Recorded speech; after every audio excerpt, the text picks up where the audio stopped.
Frank is a big fan of the Parlor Mob. Formerly you were called, what about Frank? Mm-hmm.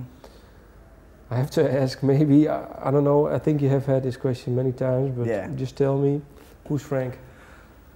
Frank? Is Frank still around? Frank is still around. What does Frank think now of the Parlor Mob?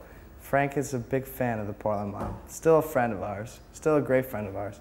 We still get to see him on the road every once in a while and hang out with him. He's a good guy. Okay, well, I won't ask the details.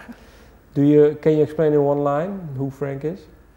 Who Frank is? Yeah. He's a friend of the band who's kind of off the wall person. Okay. You know, when the band started, it was before I was even in the band. They were just looking for any name, and he had just, you know, done something noteworthy, like some crazy thing, or I forget what exactly it was, and they're like, people were asking, well, what about Frank? What happened to Frank? And they're like, let's just call the band What About Frank, you know, and that's pretty stupid. Sometimes we make up like these elaborate stories about what it's about, but I don't really feel that creative right now. Who came up with the name the Parlor Mob then? Well, I think we all came up with a list of possible names, and I was real into like New York history, like of the history of New York City, like around like 19th century, stuff like that. I'd just read Gangs of New York, the book, and I was real into the movie, and we were from just outside of New York, so I thought it would be cool to attach ourselves to that period of time, because it's just a cool kind of era of New York, and there's so much imagery that could be associated with it for, you know, artwork in the future, whether it be posters or, you know, record covers, or I just thought it was t-shirt designs, you know, and I thought it was just a kind of a badass thing too, that it's just I was a gang from New York from the 19th century. Is there one name that also made it, well... That was close? That's close? No, there was nothing else.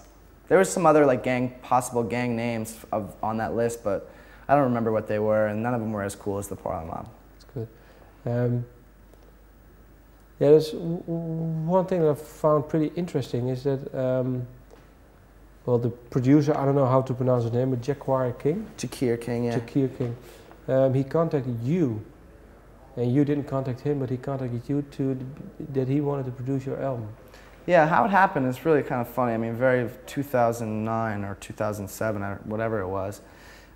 We were friends with this band called The Color. We played a couple shows with them. They were from Los Angeles, rock and roll band. They since broke up, but we had played some shows with them, and we became friends with them on MySpace. You know, we were on their top friends. What's MySpace? MySpace, the social network for bands, you know, blah, blah, blah.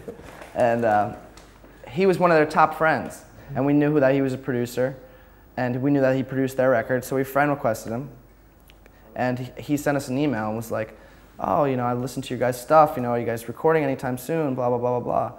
And we weren't, you know, we were in the middle of some label trouble with Capitol Records, which we were on prior to Roadrunner.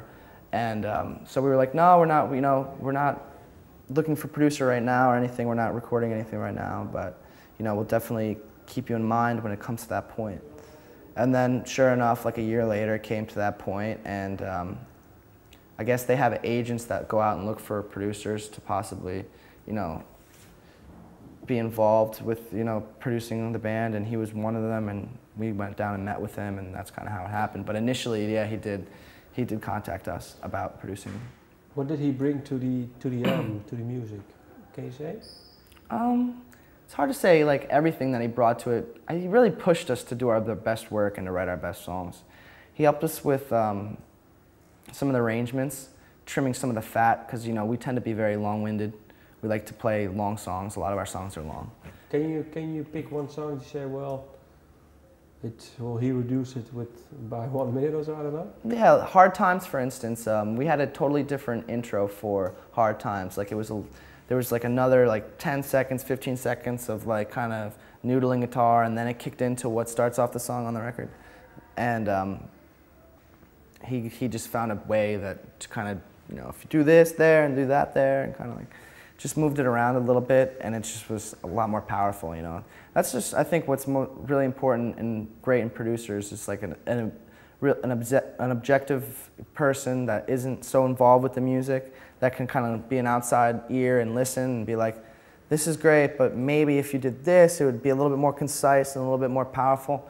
And a lot of times when you're one of the players and you're actually in the band, it's hard to have the clarity to be able to see outside of it in that way.